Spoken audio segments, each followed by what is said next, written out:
आज हम लोग एसी जनरेटर पे बात करेंगे। ये एक ऐसा इलेक्ट्रिकल डिवाइस होता है जो कि मैकेनिकल एनर्जी को इलेक्ट्रिकल एनर्जी में कन्वर्ट करता है।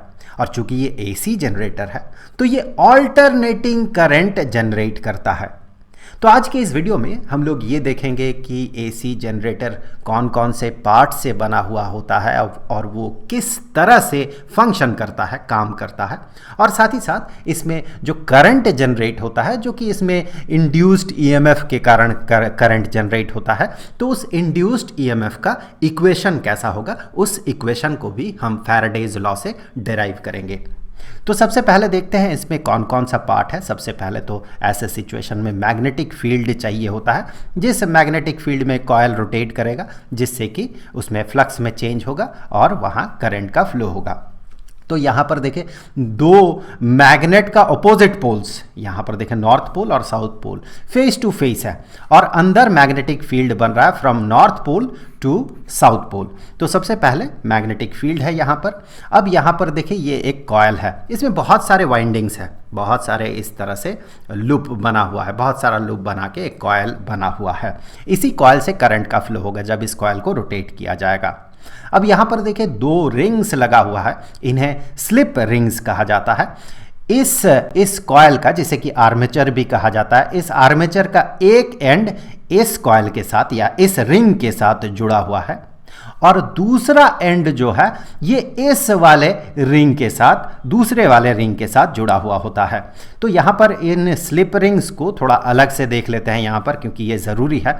यहाँ पर देखिए इस रिंग के और इस दूसरे वाले रिंग के बीच में यहाँ पर एक पाइप जैसा स्ट्रक्चर है, ताकि ये दूसरा वाला जो आर्म है, ये वाला आर्म यहाँ बीचों बीच से अंदर वाले गैप से पार होते हुए इसके साथ कांटेक्ट में रहे और इसके साथ बिल्कुल भी कांटेक्ट में ना रहे।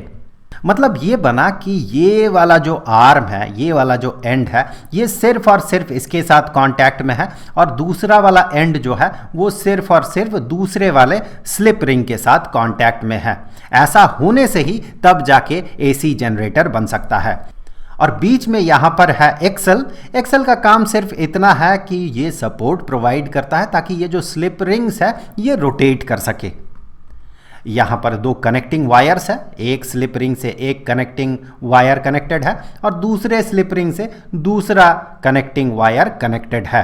यहाँ पर बीच में ये जो चीज़ें हैं जो कि स्लिप रिंग्स के साथ कांटेक्ट में है, इन्हें ब्रशेस कहा जाता है। ये कार्बन ब्रशेस है। इसका काम सिर्फ इतना है कि यहाँ रिंग चूँकि रोटेट करेगा, अगर कोई हार्ड वायर इसके साथ कांटेक्ट में या टच में रखा जाए तो इसमें स्क्रैच आ सकता है। उसे रोकने के लिए यहाँ पर कार्बन ब्रशेस यूज़ किया जाता है ताकि जो करंट का फ्लो हो वो तो यहाँ से ठीक तरह से फ्लो हो जाए, लेकिन यहाँ पर फ्रिक्शन के कारण जो वेयर एंड टियर होता है वो ना हो, इसीलिए यहाँ पर ब्रशेस का यूज़ किया जाता है। ये कनेक्टिंग वायर को स्लिप रिंग्स के साथ कांटेक्ट में रखता है और इनके बीच में करंट का फ्लो करवाता है। अब यहाँ पर हमने एक गैल्वेनोमीटर जोड़ दिया, आप यहाँ पर लोड भी जोड़ सकते हैं। ये गैल्वेनोमीटर, इसका जो निडल है, ये निडल हमें बताएगा कि करंट यहाँ पर फ्लो कर रहा है कि नहीं कर रहा, किस डायरेक्शन में फ्लो कर रहा। यही सारी चीज़ें गैल्वेनोमीटर से हम देख पाएंगे। इसे हटा के यहाँ पर लोड भी रखा जा सकता है जो लोड की यहाँ जनरेटेड ऑल्टरनेटिंग करंट पे काम करेगा। अब हम क्या करते हैं, यहाँ से इस एक्सल को हटा देते हैं ताकि हमें बेहतर दिखे और यहाँ जो ये आर्मेचर है, इस आर्मेचर को हम, इसके जो चार कॉर्नर्स हैं उन चार कॉर्नर्स को हम नाम दे देते हैं ए बी सी डी। तो यहाँ पर दो मेन आर्म्स है जिस पे हमें फोकस करना है, एक तो ए बी आर्म और दूसरा सी डी आर्म, जहाँ से करंट का फ्लो होगा और जिनके मूवमेंट के कारण, चूंकि ये रोटेट करेगा तो ये आर्म्स मूव करेगा। तो मैग्नेटिक फील्ड में जब रॉड एक मूव करता है, मेटालिक रॉड, कंडक्टिंग रॉड जब मूव करता है तो वहाँ पर इलेक्ट्रिक करंट जनरेट होता है। इससे पहले हम लोगों ने इस पे बात किया था। इस वीडियो में भी हम लोग देखेंगे फ्लेमिंग्स लेफ्ट हैंड रूल और फ्लेमिंग्स राइट हैंड रूल को अप्लाई करते हुए हम ये देखेंगे कि यहाँ पर करंट किस डायरेक्शन में फ्लो करेगा। तो यहाँ पर ये जो आर्मेचर है, ये आर्मेचर इस तरह से रोटेट करेगा, इस तरह से ये घूमेगा। पहले तो ये आर्म ऊपर जाएगा और ये आर्म नीचे जाएगा। रोटेट करने से ऐसा ही होता है। तो यहाँ पर देखें ये रोटेट किया, रोटेट करने से ये वाला जो आर्म है ए बी आर्म ये ऊपर की तरफ चढ़ रहा है और सी डी आर्म नीचे की तरफ मूव कर रहा है, और मैग्नेटिक फील्ड जो है ये नॉर्थ पोल से साउथ पोल के तरफ है। तो यहाँ पर हमें ये पता करना होगा कि क्या करंट जनरेट होगा, और अगर करंट जनरेट होगा तो किस आर्म में किस डायरेक्शन में करंट जनरेट होगा। तो यहाँ पर हम दो तरीके से इसे पता कर सकते हैं, एक तो फ्लेमिंग्स लेफ्ट हैंड रूल से और दूसरा फ्लेमिंग्स राइट हैंड रूल से। दोनों में से कोई भी हम यूज़ कर सकते हैं। तो फिलहाल तो फ्लेमिंग का जो लेफ्ट हैंड रूल है, इस लेफ्ट हैंड रूल को यूज़ करते हुए हम इसे पता करने का कोशिश करेंगे। तो सबसे पहले देखें फ्लेमिंग का लेफ्ट हैंड रूल क्या कहता है। फ्लेमिंग का लेफ्ट हैंड रूल ये कहता है कि अगर हम लेफ्ट हैंड के फोर फिंगर, मिडिल फिंगर और थंब को स्ट्रेच करें, एक दूसरे के साथ परपेंडिकुलर रखें, मतलब 90 डिग्री का एंगल बनाएं, ऐसे सिचुएशन में अगर फोर फिंगर मैग्नेटिक फील्ड के डायरेक्शन को इंडिकेट करें, जो कि यहां पर कर रहा है, ये नॉर्थ पोल से साउथ पोल के डायरेक्शन में मैग्नेटिक फील्ड बन रहा है, तो उसी डायरेक्शन में ये जो फिंगर है, फोर फिंगर है, उसी डायरेक्शन को इंडिकेट कर रहा है। अब अगर यहां पर ये जो मिडिल फिंगर है, मिडिल फिंगर अगर चार्ज के मूवमेंट को इंडिकेट करे, कैसे ये इंडिकेट कर रहा है चार्ज के मूवमेंट को, देखें इस आर्म पे अगर ध्यान दें, ये आर्म ऊपर की तरफ चढ़ रहा है, तो यहां पर कुछ पॉजिटिव और कुछ नेगेटिव चार्जेस होंगे। चूंकि ये एटम से बना हुआ है, ये क्रिस्टल, ऑब्वियसली उन एटम्स में बहुत सारे पॉजिटिव चार्ज होंगे, बहुत सारे नेगेटिव चार्ज होंगे, और उन एटम से चूंकि बहुत सारे इलेक्ट्रॉन्स फ्री इलेक्ट्रॉन बन जाता है, तो वो फ्री नेगेटिव चार्ज की तरफ वो रोम करता है। तो उन चार्जेस का मूवमेंट वो देखें ऊपर की तरफ है। तो ऐसे सिचुएशन में ये जो थंब है, ये थंब जो डायरेक्शन इंडिकेट करता है वो पॉजिटिव चार्ज पे लगा हुआ फोर्स के डायरेक्शन को इंडिकेट करता है, और नेगेटिव चार्ज पे लगा हुआ फोर्स जो होगा उसके ऑपोजिट डायरेक्शन में होगा ऑब्वियसली। तो यहां पर इस क्रिस्टल लैटिस में जो पॉजिटिव चार्जेस है, उन पॉजिटिव चार्जेस पे तो इस डायरेक्शन में, स्क्रीन से बाहर की तरफ, हमारे तरफ इस डायरेक्शन में फोर्स लग रहा है, लेकिन फ्री इलेक्ट्रॉन्स पे पीछे की तरफ फोर्स लग रहा है, स्क्रीन से पीछे की तरफ फोर्स लग रहा है। इसका मतलब इलेक्ट्रॉनिक करंट यहां पर अगर देखा जाए तो इलेक्ट्रॉनिक करंट, इसे मैं IE से डिनोट कर देता हूं। इलेक्ट्रॉनिक करंट मतलब इलेक्ट्रॉन्स का मूवमेंट, इलेक्ट्रॉनिक करंट इस डायरेक्शन में होगा, A से B की तरफ होगा, और हमें पता है इलेक्ट्रॉनिक करंट के अपोजिट डायरेक्शन में कन्वेंशनल करंट होता है। चलिए इसे सिर्फ I से डिनोट कर देते हैं। तो आप ये देखें कि जो फ्लेमिंग का लेफ्ट हैंड रूल है, ये लेफ्ट हैंड रूल ये बताएगा कि ये जो थंब है, ये थंब पॉजिटिव चार्ज पे लगा हुआ फोर्स को इंडिकेट करेगा, और उसी डायरेक्शन में जो इलेक्ट्रिक करंट जनरेट होगा इस सिचुएशन में, वो इलेक्ट्रिक करंट का वही डायरेक्शन होगा। तो यहाँ पर हम कह सकते हैं कि ये जो थंब है, थंब का जो डायरेक्शन है, ये डायरेक्शन हमें बता रहा है कि AB आर्म जो है, इस आर्म में करंट का जो फ्लो होगा, वो उसका जो डायरेक्शन होगा वो B से A की तरफ होगा। अब अगर आप CD आर्म के लिए लेफ्ट हैंड रूल अप्लाई करें तो आप पाएंगे CD आर्म में जो है, जो करंट है, कन्वेंशनल करंट, उसका डायरेक्शन होगा D से C की तरफ। अब चलिए एक बार फ्लेमिंग का राइट हैंड रूल अप्लाई करके देख लेते हैं कि ऐसा सिचुएशन में फ्लेमिंग का राइट हैंड रूल को हम किस तरह से अप्लाई करते हैं। तो उसी तरह से ये जो फोर फिंगर है, फोर फिंगर इस केस में ध्यान दे, थोड़ा सा डिफरेंस है दो रूल्स में। तो ये जो फोर फिंगर है, फोर फिंगर ऑब्वियसली फील्ड के डायरेक्शन को इंडिकेट कर रहा है। इस रीजन में, बीच वाले रीजन में जो फील्ड बन रहा है वो जो है उसका डायरेक्शन इधर है, और ऐसे सिचुएशन में ये जो थंब है, ये थंब इंडिकेट करता है फोर्स। इस केस में ये वो फोर्स इंडिकेट करता है जो कि मेटालिक वायर पे, जो वायर मूव कर रहा है उस वायर पे लगा हुआ फोर्स हो। तो इस वायर पे ऊपर की डायरेक्शन में एक फोर्स अप्लाई जरूर होगा, जिसके कारण ये ऊपर की तरफ मूव कर रहा है। उसी फोर्स को ये अब इंडिकेट कर रहा है।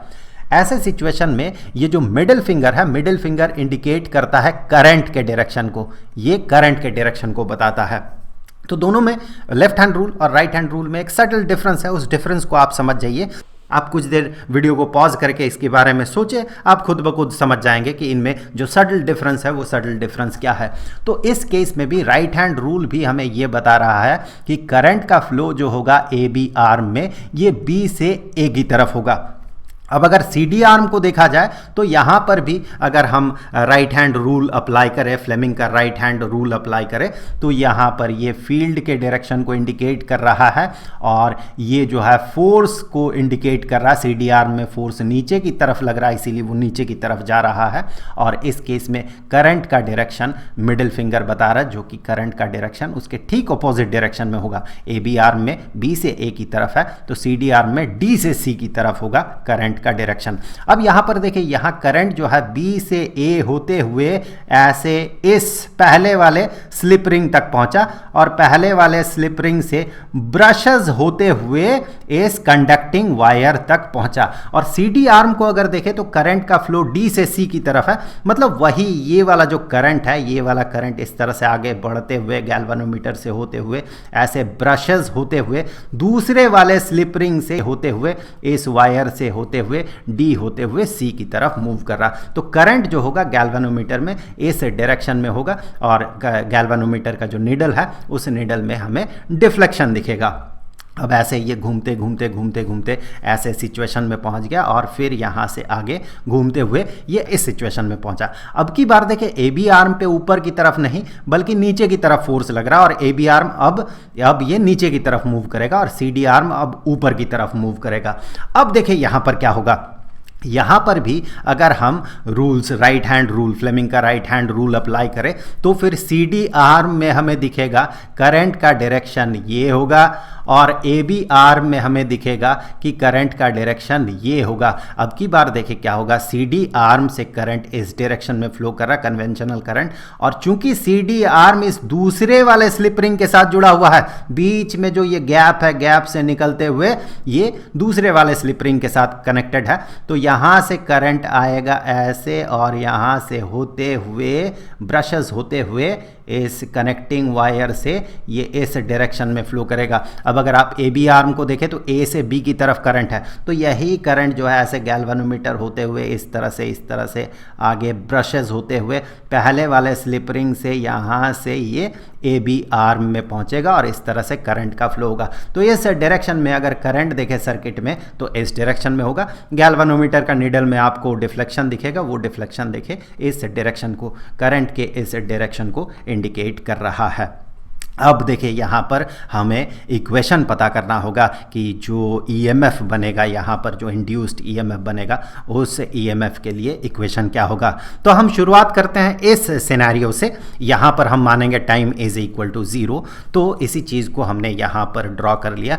तो यहाँ से हम देखेंगे कि इक्वेशन कैसा बनेगा। उसके लिए ये टाइम जो है ये 0 को इंडिकेट कर रहा है और ये इस डायरेक्शन में रोटेट कर रहा है, मतलब हम यहाँ से जो देख रहे हैं ये क्लॉकवाइज डायरेक्शन में हम देख रहे हैं कि ये रोटेट कर रहा है। तो यहाँ पर दो चीज़ें बहुत इंपॉर्टेंट है। एक तो मैग्नेटिक फील्ड, मैग्नेटिक फील्ड यहाँ पर जो बन रहा है B हमने मान लिया मैग्नेटिक फील्ड है, और यहाँ पर जो फ्लक्स बनेगा, फ्लक्स में चेंज के कारण ही इंड्यूस्ड EMF बनेगा। तो उस फ्लक्स के लिए ये ज़रूरी है कि यहाँ पर ये जो एरिया है, ये एरिया एज वेक्टर ये कितना है और किस डायरेक्शन में है। हमें पता है कि एरिया वेक्टर जो है ये सरफेस पे नॉर्मल होता है, तो ये वाला जो सरफेस है इस सरफेस पे नॉर्मल हमने एरिया वेक्टर को कंसीडर कर लिया। अब रोटेट करते हुए थोड़ी देर बाद ये कुछ ऐसे सिचुएशन में आएगा, time is equal to T। तो ऐसे सिचुएशन में ये देखें दोनों के बीच A और B, एरिया वेक्टर और मैग्नेटिक फील्ड के बीच में एक एंगल बन रहा है। लेट्स से कि ये जो एंगल है ये एंगल है थीटा। अब यहाँ से हम देखते हैं इसके लिए इक्वेशन क्या बनेगा। सबसे पहले तो देखिए यहाँ पर ये जो आर्मेचर है, इस आर्मेचर के ये वाला जो सरफेस है, इस सरफेस के साथ एसोसिएटेड मैग्नेटिक फ्लक्स कितना होगा।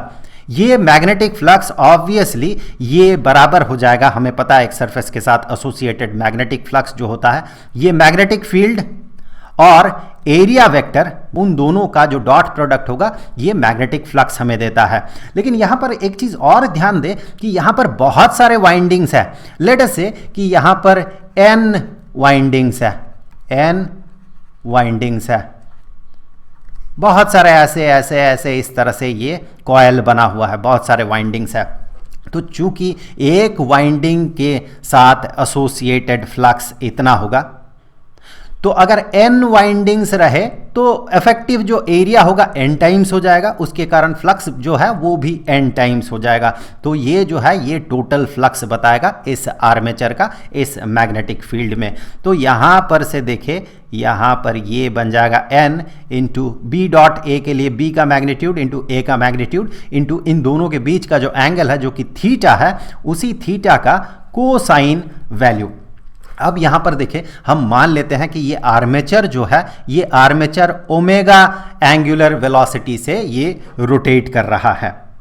एंगुलर वेलोसिटी मतलब कितना एंगल पर सेकंड।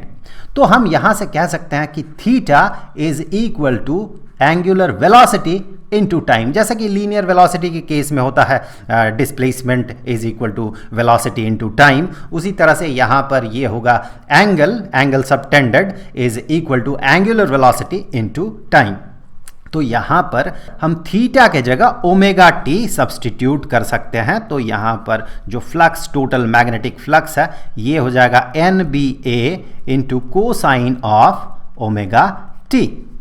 अब देखिए, Faraday's law of electromagnetic induction हमें ये कहता है कि अगर फ्लक्स में चेंज हुआ, जो कि क्लियरली दिख रहा है कि फ्लक्स में चेंज हो रहा है, क्योंकि एंगल जो है एरिया वेक्टर और मैग्नेटिक फील्ड के बीच ये एंगल कंटिन्यूअसली चेंज कर रहा है, जिसके कारण क्या होगा, नंबर ऑफ फील्ड लाइंस जो इस सरफेस को क्रॉस करेगा वो कंटिन्यूअसली चेंज करेगा। मतलब ये क्लियर है कि फ्लक्स चेंज कर रहा है। Faraday's law of electromagnetic induction जो है ये हमें बताता है कि ऐसे केसेस में एक इंड्यूस्ड ईएमएफ बनेगा, जिसे कि एप्सिलॉन से डिनोट कर रहे हैं हम लोग।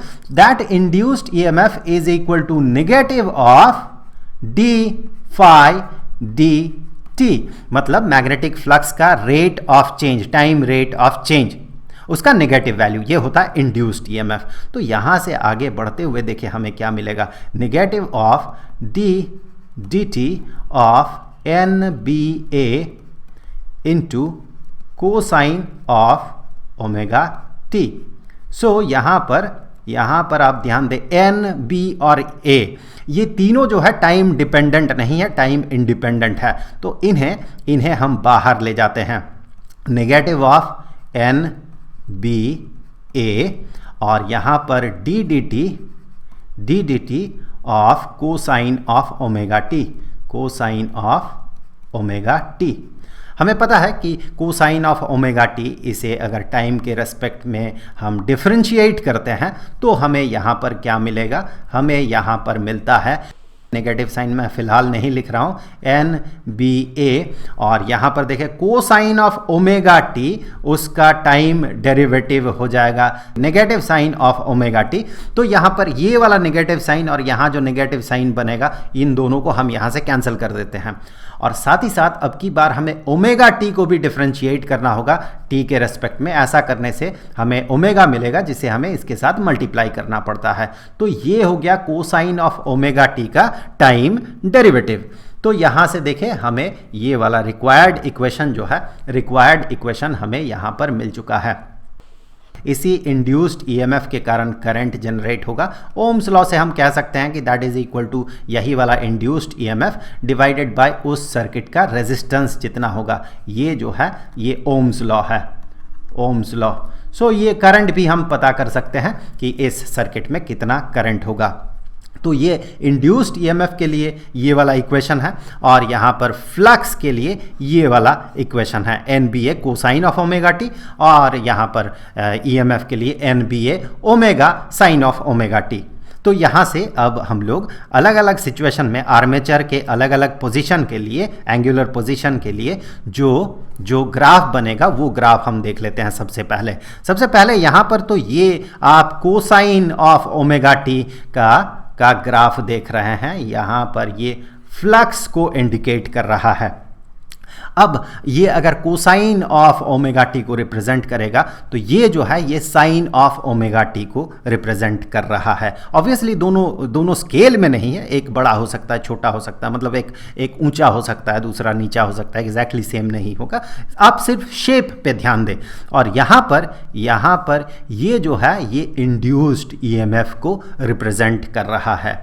तो यहाँ पर इस वाले पोजीशन के लिए देखें, जब एरिया वेक्टर और मैग्नेटिक फील्ड दोनों सेम डायरेक्शन में होगा, एरिया वेक्टर और मैग्नेटिक फील्ड, ऐसे सिचुएशन में यहाँ टाइम इज इक्वल टू 0, यहाँ से हमने शुरुआत किया था, तो ऐसे सिचुएशन में जो है यहाँ पर आप देखें फ्लक्स तो मैक्सिमम होगा ऐसे सिचुएशन में, क्योंकि ज़्यादा से ज़्यादा, सबसे ज़्यादा मैग्नेटिक फील्ड लाइन यहीं पर क्रॉस करेगा और कोसाइन ऑफ थीटा का वैल्यू भी यहाँ पर 0 होगा। ऐसे केस में फ्लक्स जो है मैक्सिमम होगा। फ्लक्स तो मैक्सिमम होगा, लेकिन यहाँ पर चेंज ऑफ फ्लक्स जो है, rate of change of flux, ये सबसे कम होता है। यहाँ पर ये जो स्लोप है, ये स्लोप इंडिकेट करेगा, इस ग्राफ का ये जो स्लोप होगा इस पॉइंट में, वो स्लोप इंडिकेट करेगा कि डी फाई डी टी कितना होगा। वैसे ये जो ब्लू वाला कर्व आप देख रहे हैं जो कि इंड्यूस्ड ईएमएफ के लिए है, ये डी फाई डी टी नहीं है बल्कि negative d phi d t है, मतलब negative time rate change of flux. तो यहाँ पर हमें उसका वैल्यू साइन कर्व से मिलता है। तो यहाँ पर उस समय चूंकि यहाँ rate of change in flux इस समय फ्लैट हमें लाइन मिल रहा है जो कि इसके स्लोप को बता रहा है, टैंजेंट का स्लोप को बता रहा है, जो कि 0 होगा। इसीलिए इसका वैल्यू यहाँ पर देखिए ये 0 होगा, यहाँ पर ईएमएफ 0 बनेगा ऐसे सिचुएशन में। फिर ये धीरे धीरे बढ़ते जाएगा। इस केस में ईएमएफ जो है मैक्सिमम होगा। लेट अस से जो मैक्सिमम ईएमएफ होगा इस रोटेशन के कारण, उसे हम एप्सिलॉन 0, एप्सिलॉन नॉट नाम दे देते हैं। ये मैक्सिमम ईएमएफ बन रहा है। चूंकि ये साइन का कर्व है तो साइन का वैल्यू +1 और -1 के बीच ऑसिलेट करता है, इस तरह से ऑसिलेशन होता है। तो यहाँ पर जो इंड्यूस्ड ईएमएफ है, उस इंड्यूस्ड ईएमएफ का मैक्सिमम वैल्यू जो है ये एप्सिलॉन नॉट है। अब यहाँ से देखें उसका वैल्यू जो है, इंड्यूस्ड ईएमएफ का वैल्यू जो है ये बढ़ रहा, मैक्सिमम हो रहा, फिर घट रहा, घट के यहाँ पर 0 हो रहा। फिर ये अपना पोलैरिटी चेंज कर रहा, अपोजिट डायरेक्शन में ईएमएफ बना रहा, जिसके कारण करंट का भी डायरेक्शन चेंज हो जाएगा, अपोजिट डायरेक्शन में करंट फ्लो करने लगेगा। इसीलिए ये जो करंट जनरेट करता है ये ऑल्टरनेटिंग करंट होता है। अब ये नेगेटिव डायरेक्शन में मैक्सिमम हुआ, अब फिर ये घट रहा, घटते 0 हो गया। यहाँ से अब हम लोग वापस आते हैं इस वाले सिचुएशन में, जैसे कि हम बात कर रहे थे कि एप्सिलॉन नॉट मैक्सिमम जो इंड्यूस्ड ईएमएफ है उसे हमने एप्सिलॉन नॉट नाम दिया। तो ऐसे सिचुएशन में देखें यही वाला जो इक्वेशन होगा, इस वाले इक्वेशन को हम कैसे एक दूसरे फॉर्म में कन्वर्ट कर सकते हैं। चूंकि ये मैक्सिमम वैल्यू है ईएमएफ का, तो मैक्सिमम वैल्यू तब होगा जब साइन ऑफ ओमेगा टी जो है, क्योंकि इसी का जो वैल्यू है साइन ऑफ ओमेगा टी का वैल्यू, ये ऑसिलेट करेगा फ्रॉम +1 टू -1, ये ऑसिलेट करता रहेगा। तो जो मैक्सिमम होगा ईएमएफ का वैल्यू, इंड्यूस्ड ईएमएफ का वैल्यू, वो तब होगा जब साइन ओमेगा टी का वैल्यू ये 1 होगा। तो उस समय हम कह सकते हैं कि जो एप्सिलॉन नॉट है, मतलब maximum induced EMF, that should be equal to, यहाँ पर ये वाला जो वैल्यू होगा, ये वाला वैल्यू अगर 1 हो जाए तो that should be equal to NBA omega. तो यहाँ से हम कह सकते हैं किसी भी इंस्टेंट में जो इंड्यूस्ड ईएमएफ होगा, इंस्टेंटेनियस इंड्यूस्ड ईएमएफ, किसी भी पॉइंट ऑफ टाइम में induced EMF, that can be written as, यहाँ से देखें इसे और इसे अगर आप मिलाएं तो आप पाएंगे that should be equal to जो मैक्सिमम इंड्यूस्ड ईएमएफ है multiplied with sine of omega t. तो ये एक दूसरा इक्वेशन हो गया इंड्यूस्ड ईएमएफ के लिए, उसी इंड्यूस्ड ईएमएफ के कारण करंट का फ्लो होगा। तो यहाँ से भी ये क्लियर है कि ये जो इंड्यूस्ड ईएमएफ है ये ऑसिलेटरी नेचर का होगा। तो ये था ऑल्टरनेटिंग करंट जनरेटर का कॉन्सेप्ट। अगले वीडियो में हम लोग नया चैप्टर शुरू करेंगे जो कि होगा ऑल्टरनेटिंग करंट का ही चैप्टर। तो पहला वीडियो जो होगा इस चैप्टर का, उसमें हम लोग ऑल्टरनेटिंग करंट का बेसिक नेचर और फीचर पे बात करेंगे। तो उस वीडियो का लिंक आपको यहाँ पर स्क्रीन पे मिल जाएगा। अब जाते जाते मैं आपको बता दूं कि इलेक्ट्रोमैग्नेटिक इंडक्शन चैप्टर के सारे वीडियोज़ का जो प्लेलिस्ट है उसका लिंक आपको नीचे डिस्क्रिप्शन बॉक्स में मिल जाएगा। तो मिलेंगे अगले वीडियो में, तब तक के लिए खुश रहें। Good bye.